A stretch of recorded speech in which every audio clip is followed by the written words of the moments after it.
I'm incredibly lucky. I get to work with pretty much every sector in the world, all the way from oil to education to sales of cars, retail stores, you name it. I've worked with decision makers and leaders in that sector.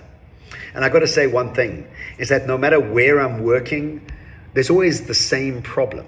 And the challenge is that people that are sitting on those boards, on those executive teams, all come with experience in that sector. And think about how these people are recruited. They're recruited because of their experience in insurance, in retail, in hospitalization, whatever the case may be.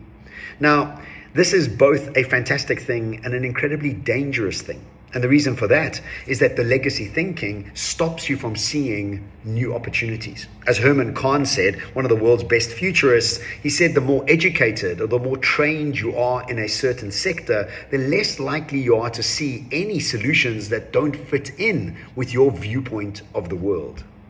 And if you also think about it, is that many sectors are becoming commoditized. Think about how communication has become commoditized, or think about how entertainment has become commoditized over the last 5 years because of digitization.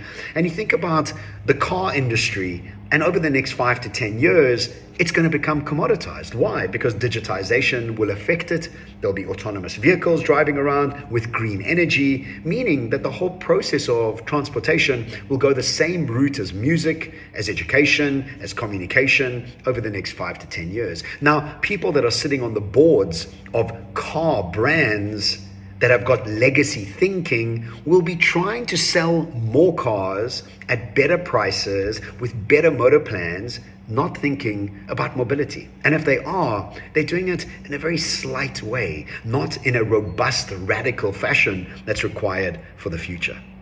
Now, the question you have to ask yourself is, who is helping you make decisions about the future?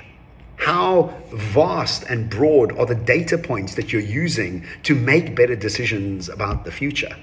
And we sit in a very tough place because you've got to keep yesterday's business alive while radically thinking about the next steps of the future.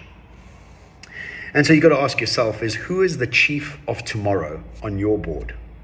And now I'm lucky enough to be sitting on a few boards, and it's incredible just to bring new data points into decision-making processes so that people can have a broader perspective of new opportunities out there that don't always need to be in your sector. And sometimes it's important to even jump sectors when you can see a commoditization just over the horizon. All the best out there. Ciao from Dubai.